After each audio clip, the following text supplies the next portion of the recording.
Our repeat customer rate this month is 40%. That's insane. That's the highest I've seen it. SMS is interesting for us. We've always been a little bit hesitant as a luxury brand. We want to use SMS in the best way for our brand.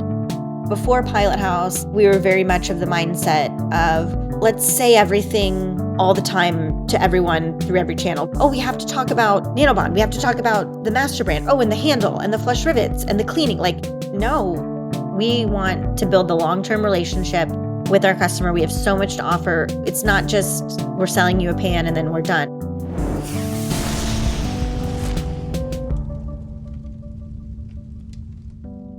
You're spending real money to drive traffic to your site, but the truth is 98% of that traffic leaves without ever giving you an email. Meta knows who they are, but you don't unless you use Instant. Instant helps brands identify anonymous visitors so you can send more abandonment emails, build stronger retargeting audiences, and actually recover that lost revenue. Brands like Fate the Label saw a 4.5x boost in their abandonment flows. Masco increased Shopify revenue by over 15%. Third Love, Toys R Us, and the Oodie, these are all massive stores that use Instant to see an average ROI lift of 11.2x. They'll even guarantee you a 4x ROI or your money back. It only takes 15 minutes to set up and you'll start seeing results fast. If you're serious about getting more out of the traffic you're already paying for, now's the time to fix it. Get 50% off your first month at instant.one/DTC. That's instant.one/DTC. It's all killer, no filler. And for today's episode, we are turning to our brother podcast, the world's best email and retention podcast, To a Burp, with Jordan Gordon, who leads retention and email over at Pilot House. We're turning to one of his most listened to recent episodes where he had on Christina Conady from Hestan, and she breaks down how this luxury cookware brand drives a 40% repeat purchase rate, not with discounts, but with storytelling, chef partnerships, and plain text emails that actually work. Of course, you've got to go to subscribe to Twiburp wherever you get your podcasts. And you can go, just search Twiburp. It's just fun to put into Google anyways. TWBERP, subscribe to it. If you love email and retention and you love Jordan Gordon's inimitable style, then you've got to listen to it. He's got a lot of fun things cooking up over there. So without further ado, on with the show. Hope you get a lot out of it. Peace. It's the world's best email retention podcast, and I'm your host, Jordan Gordon. We are a member of the DTC network of podcasts and the philosophical home of the Pilot House email and customer retention team. If you want to make the sweet nectar of low-cost revenue a large part of your digital ecosystem, follow us on your favorite podcast app today. In this episode, we are joined by Senior Director of Marketing for Hestan Culinary, Christina Conady. Hey, Christina, hello. Hi, thanks for having me, Jordan. I'm very happy to have you. So everybody out there in the audience, full disclosure, Christina is a client of Pilot House, but there's been no backhand deal to get her on here and pump us. There's no extra payments or discounts happening. We just really wanted to have her on because she can speak in a real operational sense or kind of, live sense to some of what we've been discussing about reinforcing the brand over time. And I've discussed it with you, but in like a very theoretical sense. So it would just be nice to get someone on who can kind of talk about it on the ground. But before we start, Christina, why don't you tell us a little bit about the path that brought you to Hestan and kind of where you're taking Hestan. Sure. So I've been with the Hestan brand for 7 years now, which is really exciting. In a previous life, I've worked in restaurant and food marketing space during college and out of college. I also worked in the restaurant industry. I love to cook, and I worked, as a chef in several restaurants. And then didn't love kind of the social life that goes along with that. So moved more into the restaurant and marketing space. I worked both on the agency side, doing food marketing, concept development, recipe development, and advertising for restaurant and food brands. But now I'm on the brand side with Hestan, and I love it. I love to cook. I love our products. I'm the Hestan customer, so it's just been a dream to work on the brand and build the equity of Hestan. Yeah, awesome. And I didn't even actually know a bunch of that about you, and we've spoken so many times. It's always so businessy. Awesome. And let me also say for the audience, I am a Hestan customer as well. I've bought the 10-piece set, NanoBond, and I'm sorry, Christina's heard this so many times, but I'll just say that when I first used it, I had this moment where I thought, what? And I realized there's actually different kinds of pots and pans. There's a hierarchy of quality, and the Hestan NanoBond, like it cleans, it cooks so perfectly. So, I mean, I'm constantly cooking dad stuff, like I'm frying eggs for the kids, and like it's just like comes off perfect. They don't get destroyed. And then when you go to clean it, the dirt just comes right off, and it's not non-stick. It's just stuff doesn't stick to it because it's so well made. And I think it's actually, Christina, if I'm correct, is because the stainless steel or whatever steel is porous, but there's actually less pores on the skillet. Is that correct? Yes. Stainless steel, as a material, is a porous material. So when you're cooking with any sort of stainless steel, as you heat up the pan, that will expand, your oil will seep into those pores. And that's how you get a lot of the staining and the oil buildup that people have just lived with for years. It's just kind of been like, well, that's just what happens with my cookware. But with NanoBond, the great innovation is that we bond the titanium to the stainless, so it seals those pores. So now you're just cooking on a non-porous surface, and you're exactly right. You get great stick resistance, and super, super easy cleanup. We always hear, it's a pleasure to clean. If you can think about that when people think of cookware, it's kind of silly, but it's true because everything just washes right off the surface. Nothing is building up or staining or seeping into it. Well, and I don't even think about the cleanup as the big thing, because we got 2 kids, every single task just takes away from the small amount of time you have. And so it would be too much to say like getting my Hestan was a life-changing event. It wasn't like getting married, but it did change the way that we approach our kitchen, because you then want to cook more for yourself because it's just easier to cook. And then, you're eating better food, and you're kind of just getting less, crap that will placate the boys. So it was a kitchen-changing event. Let's call it that. Yeah, no, absolutely. And I think exactly what you're saying is what we do here at Hestan, right? It's innovation, not for the sake of innovation, but to solve problems in the kitchen and challenges that people see when cooking. And we can use our innovation, our great engineering. We have 50 plus years of engineering expertise behind us to make really amazing cookware that makes it, like you said, makes it fun. You don't have to worry about the cleanup. We work with a lot of great Michelin star chefs and professional chefs. And we have one chef here in San Francisco, Matt Acarino, and he says, I never worry about your cookware because it just works. I worry about a lot of other things when I'm running a restaurant, staff and labor and ingredients and menu development, but I never have to think about the cookware because it just works. So we love to hear that. Yeah, we travel with our skillet. Yes, that's great. So do I. We love that. But anyway, this of course is about email and retention. It's not just about Hestan cookware. So I thought as just a jumping off point when we talk about kind of reinforcing the brand over time. Just to set the stage again for the audience, we've been talking about this a lot. I have spoken about how it's important to have not necessarily one-to-one, but some kind of proportional relationship between your impressions, kind of up at the top of the funnel when you're bringing brand awareness, and opens, unique opens that one sees in Klaviyo, because that indicates that for every person that you're making aware of the brand, you are then, maybe it's not that same person, but you are then also reinforcing that brand, over something like a 2-year time horizon. And so not putting any real numbers to that, but just important to be aware of that relationship and how critical it is. And so for Hestan, we've been doing recipes and chefs and things like that. So I wonder if you can just talk for a second about how you have been working to reinforce your brand, that and other things, kind of over a 2+ year time horizon with your audience. Yes. Yeah. I think, what you're saying is so important for our brand, especially an emerging and, young brand that we are, is building the foundation and building the equity of Hestan.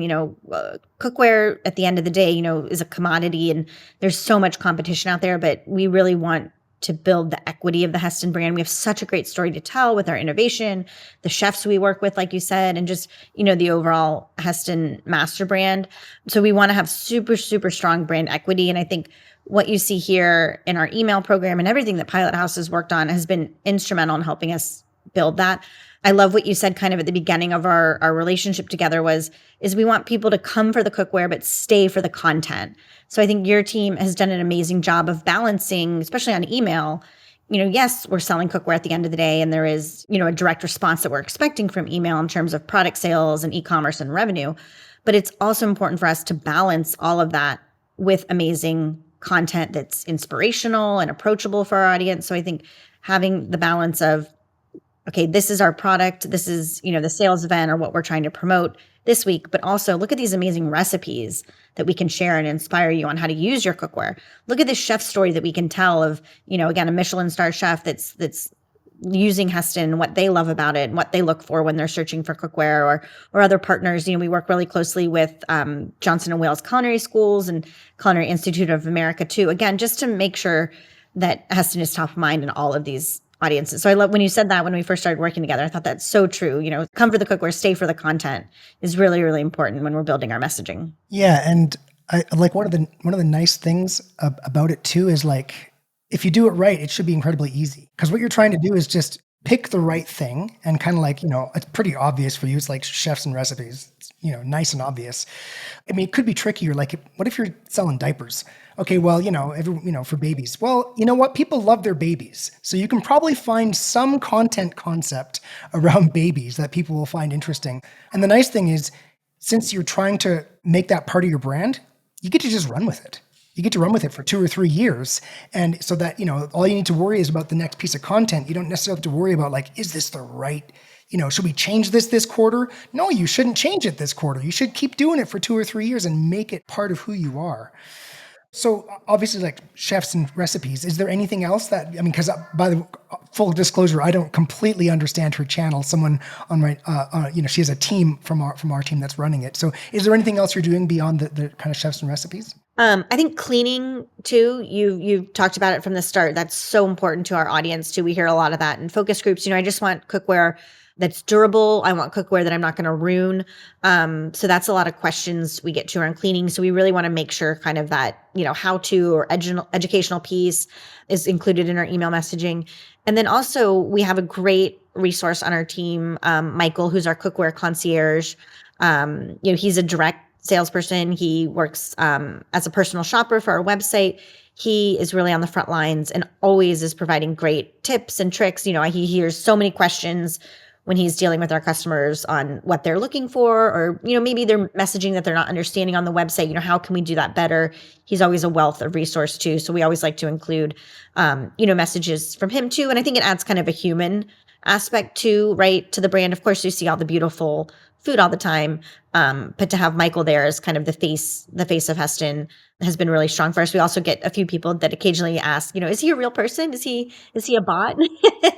No, Michael exists. I think one time he had to do kind of like a proof of life. He held up like a newspaper, in front of him to prove to someone that he's like, he's a real person. He's there and he's a great, he's a cookware expert. He's not just a Hestan brand, but he knows kind of, the competitive landscape really well. So a lot of customers will come back to him and say, I'm considering cast iron, or I saw this new technology, or I have questions about this. And they build lifetime relationships with Michael. And here's an amazing idea for the audience. I would say this is probably appropriate if you have kind of a premium item with a higher AOV.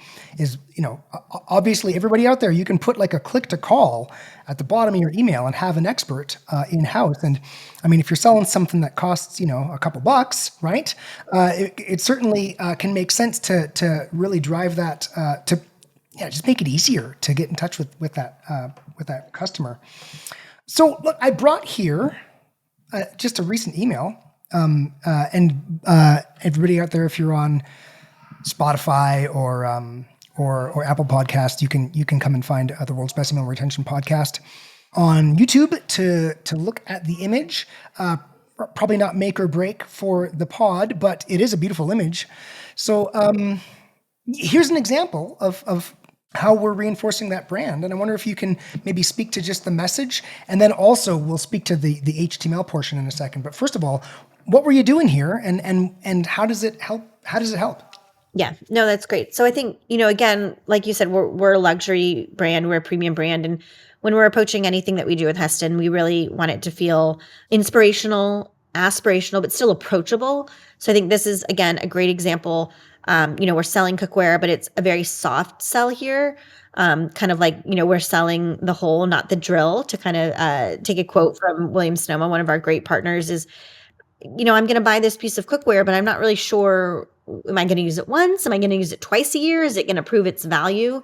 So how can we inspire people and show them different ways to use different vessels? So I think this is a great email. It's featuring, 3 different pieces here that we probably all have, in our kitchen, but some new and exciting recipes that are, I think, really mouthwatering. Amazing food photography here that you can see, but just, again, really inspiring people on to go beyond their traditional ways of using their cookware and get the most value out of it. And also, I mean, an important point here, when I look at this, is the fact that there's a few pieces of cookware. So a lot of people are coming in on a skillet, right? And then so our kind of the email and retention's job is, okay, well, let's get the saucepan, or let's buy the set. And so this, I can see here that it's already I'm visualizing like, oh, I don't have nearly enough. Just the image itself is like, I don't have enough pieces yet. I can't do all this. And also, this is just, it's not an oddity. It's just of note that you are a brand of ours that has consistently, like, I think we're in our 4th year, been on an HTML template. Most of our brands do full design. And in fact, when we first got together, you showed me some competitors and they were doing kind of these full design emails. And we set you up on HTML. I'm from the old days. So it was HTML back in the day. And we were just talking a bit before the pod started. And it's like, was that even a decision of yours? Or, like, are you happy with that? Or is it just like, we're just doing whatever Pilot House does? I wonder if you'll just kind of repeat what you were saying about that. Yeah. So no, I think you guys are the experts. We look to you, like you said, we're on our 4th year. We have a great relationship. Everything that I think you've grown our email program, I think triple digits, probably every year. So I think we look to you as the experts, and whatever you guys think is the best, for our brand, we trust you with that. And I think, too, we just like probably the flexibility that this offers. We always have a lot to say at Hestan.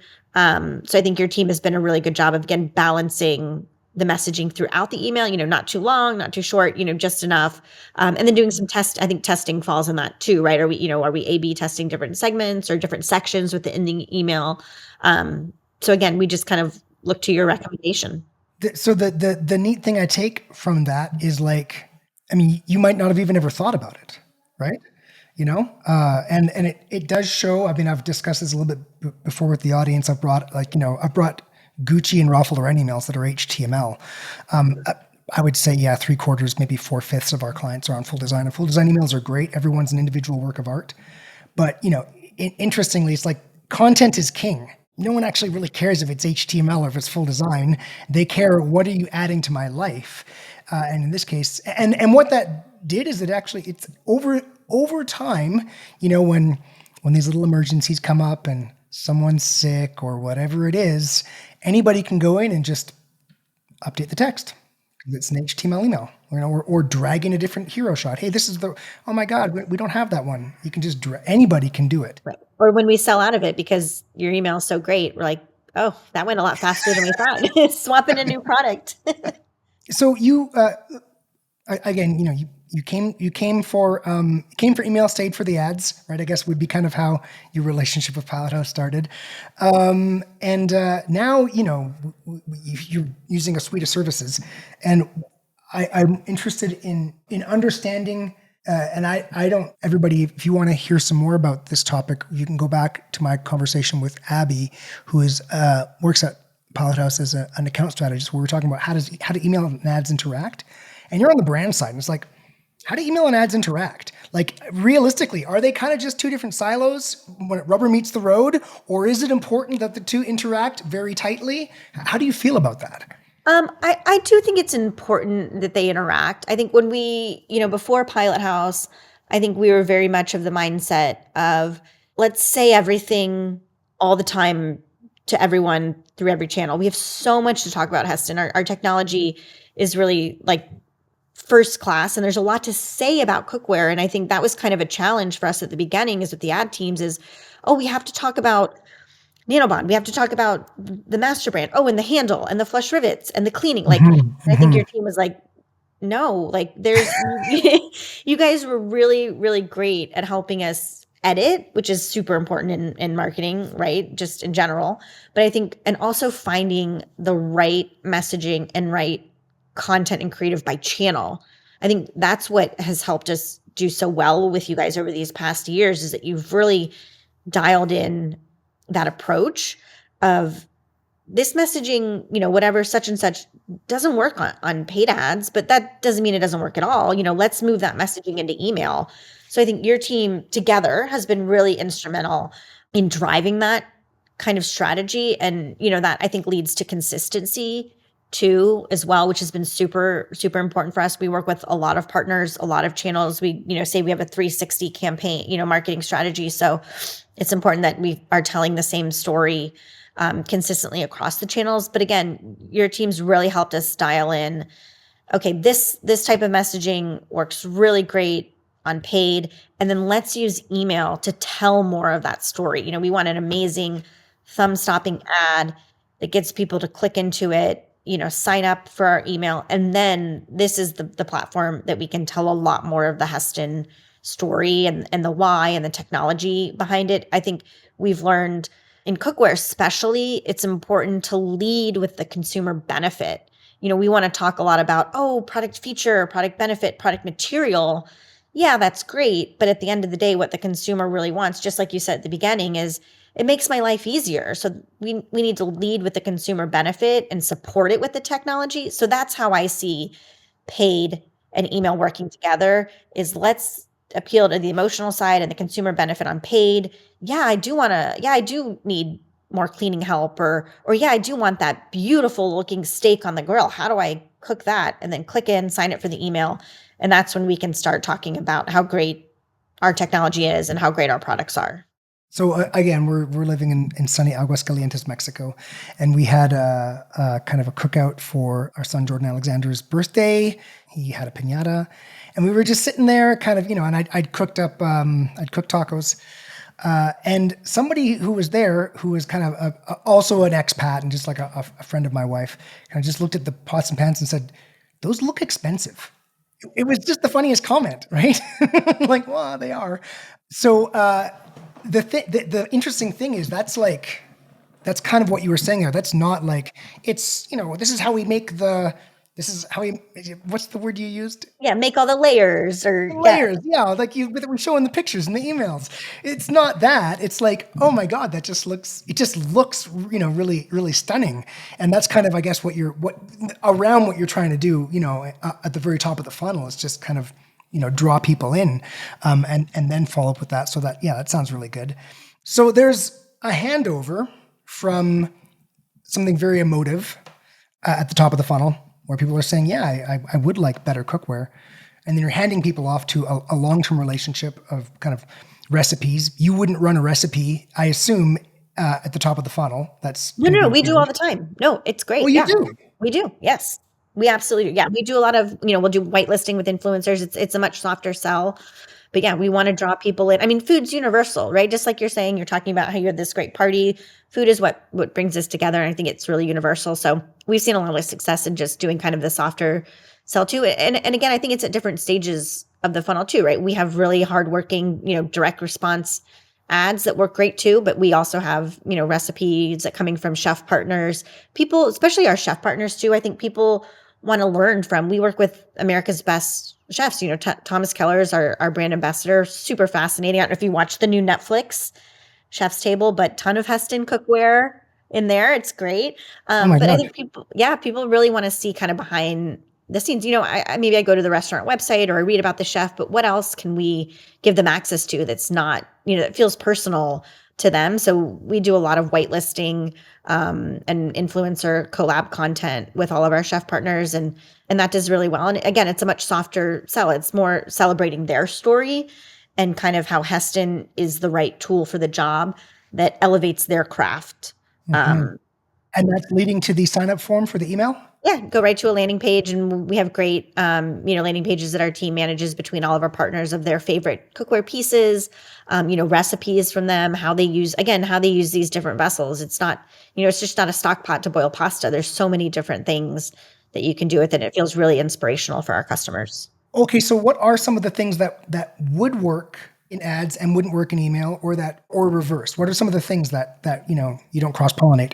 What we love about Pilot House too is you guys have so much creative velocity, as the team says. No idea is too precious. You guys are always willing to test many, many iterations. But I think kind of, again, going back to what I was saying earlier, is we've tried very technical ads at top of funnel, and I just don't think we've seen as much success as we thought. We're so close to it. I've used Hestan cookware even before I worked for Hestan. So, being a chef and a love of cooking, I get that. I want that technical knowledge, but I think if you're just getting started or not familiar yet with Hestan, you're like, why again, why do I need that? It's really important to, I think, stay focused on the consumer benefit. So I would say anything super, super technical. Yeah. You just The haven't seen layers. much. You don't put the pictures of the Yeah, layers the up there, right? science and everything, like there's a time and place for that, and we just don't see it work as well as we thought it would at top of funnel. So again, I think email's a great medium, or even landing pages, right, to tell more of the story when the customer has more time. What's the attention span on an ad these days? 3 seconds these days, probably. Way less. So are you really digesting all that technical layers? No, but can you, again, resonate emotionally with the benefit and then spend more time on email or on our website learning about it? The really cool thing about that, though, this ties into, again, something I've discussed theoretically with the audience, but here it is a chance to really drive it home, is that email is part CRO. Hey, get them back on the site, get them converted, and part branding. And so the really cool thing about that is, so you've got something that you do in email that it's not going to work in ads because it's too concentrated, too focused, too short term. But you can still do that stuff in email. We're looking right here about how you still are drawing someone into a world, and playing on their emotions and their love for cooking, but also running that very technical stuff, because you get the time to do it if you're thinking about a 2-year time horizon for an address. So kind of email in that way is a little bit all singing, all dancing. How about I'm actually not sure as well. Sorry guys, I'm not exactly sure what Hestan does in every single thing, because I've got a team who does that. But what are we doing for SMS at all while we're on it? We're working on an SMS refresh with you guys. We were using another provider, and we were just seeing some data issues. Tim kind of discovered that maybe the data isn't syncing. So we're actually in the process of moving SMS over to your team. So it's getting set up now with the team. But SMS is interesting for us. We've always been a little bit hesitant of it. As a luxury premium brand, we want to use SMS in the best way for our brand. So we don't use it as much as maybe other brands would. It's very, very strategic. We just use it, I'd say a few times a month, more, I'd say in the VIP capacity, right? We're sensitive to how much, I get so many a day, like, does it start to get annoying? So we're just sensitive of it for Hestan. So it's a growing channel for us. We are about to launch loyalty program, which we're really, really excited about. We've been working on for months and months to develop the perfect loyalty program. So I do think SMS can play more of a role kind of for that audience, to people that want to hear from us more often. Yeah, they put their hand up in a certain way, right? Yeah. That's the stuff that I wanted to discuss. And, I wonder, is there anything that any message you have for the world as we close out the podcast? Well, if you need great cookware, please visit hestanculinary.com. I'll put the plug in. No, but I think, Jordan, we touched on it just lightly, but I think the Pilot House team has been so great for email. I can't say enough things about working with you and the team. I think just the strategy behind everything, I think very much, and this is probably an oversimplification, but I think before working with you, it was very much of, we just send an email. You just send an email out to your audience. But you guys have really come in, and I think the things that you do with segmentation and testing, and I know you carve down our list, with a scalpel of finding the best, most responsive audience, and how we message them has just been seen such incredible growth. And email is our second strongest channel, which I think speaks a lot. It's really, again, after the paid ads, it's our strongest channel. And like you said, they go hand in hand, right? We couldn't do it without the other, but I just can't say enough things about your expertise and your team's expertise and everything email. And we love working with you. Thank you very much. That was completely unscripted, audience. Completely unscripted. But look, the important point on that, and this I've also discussed with the audience, so it's great to have someone come in and in a practical sense talk about it, that the point of email and retention, right? So that includes SMS and all these things. Loyalty is a retention tool as well. The point of that is to cut in low cost revenue. So yeah, you've got an ads channel, and the general path for someone at Pallet House is they come and they sign up for ads and then go, a few months down the line, hey, we got all these customers, we got to reactivate them. Hey, let's sign up for email. And also out of not the norm with Hestan was you came for the email and then afterwards took the ads. And so everything was set up and we were converting really, really well. And so it really made the ads pop. I think when I analyzed the kind of annual numbers and everything, it's like, well, that really worked. And it's because of the low cost revenue of email and retention, it just improves all the ratios, which just allows you, I always say it allows you to unlock more spend up funnel. Can you maybe confirm the way that you work has a really strong retention channel allowed you to spend more because ratios are better? Yeah, I think what you're saying is what you said about starting with email. Yeah, maybe intentionally we didn't we didn't think it was going to be very strategic, but I think you're absolutely right. It was kind of building that foundation of email first and the retention model, and then you're right, it does allow the ads to work a lot harder too. And I think since we've had such strong email, I think that success and those learnings certainly influence the ad team as well, right? Does that inspire them? Oh, look at this email flow that's doing really well. Is there an opportunity to pull in similar messaging for ad? And what the team, I think, is working, I shouldn't say what the team, I know what the team is working on now is really dividing up our messaging for ad and email into different funnels too, right? We have so many products now. We'll be launching our fifth cookware collection out of Italy this year. Oh, which one? What's it called?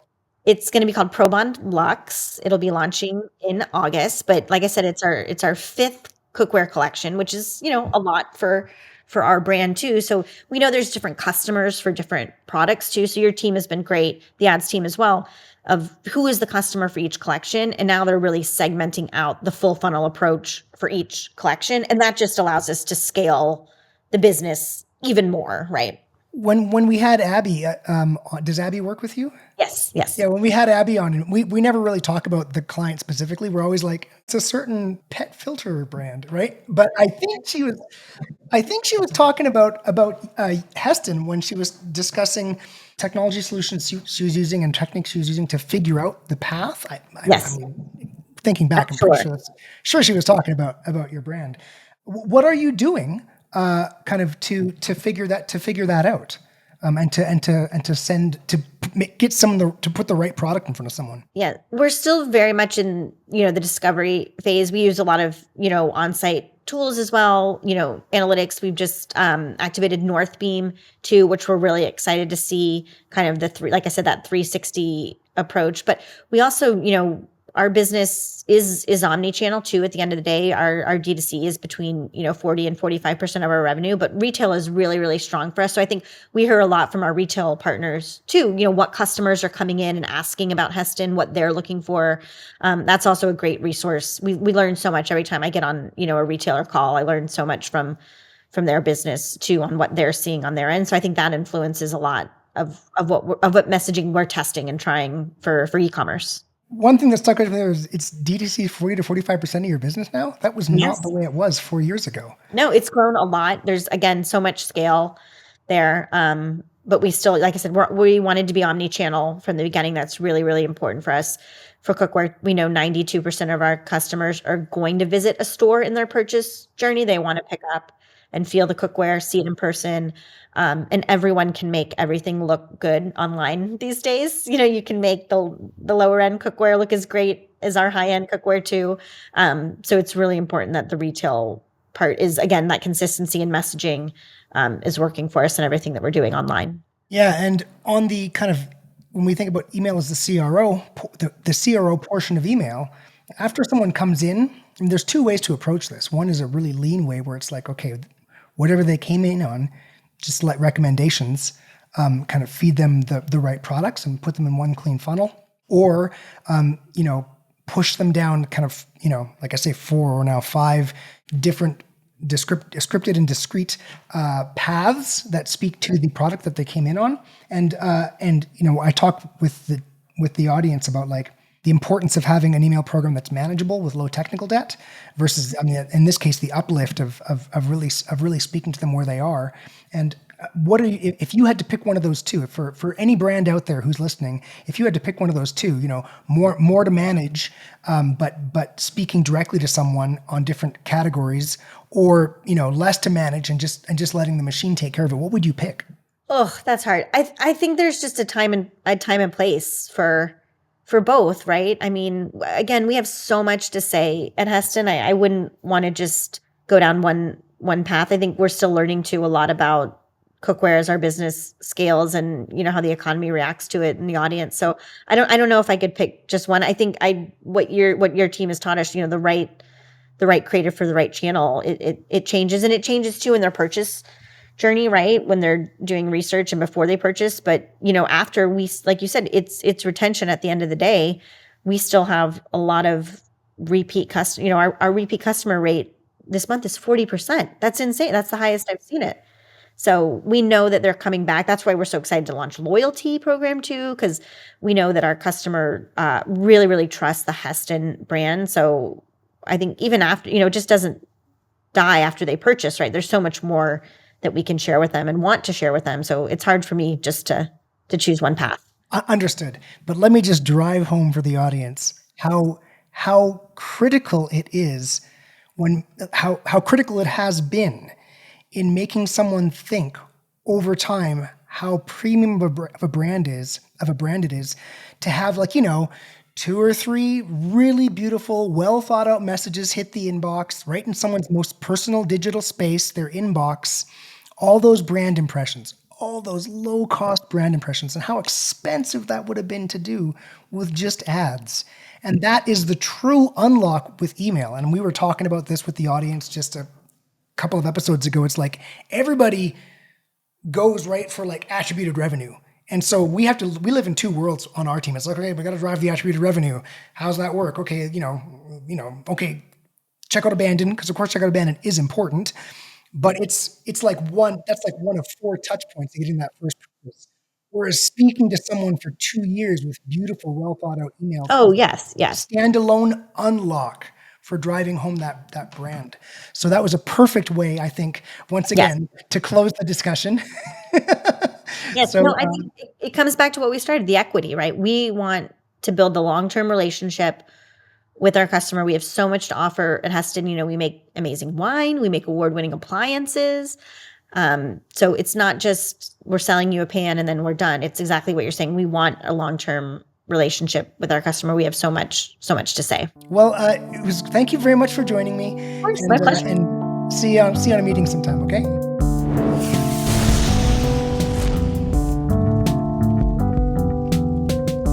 Thanks so much for listening to today's episode. If you're not a subscriber to our newsletter, you can do that right now at directtoconsumer.co. I'm Eric Dick, and this has been the D2C Podcast. We'll see you next time.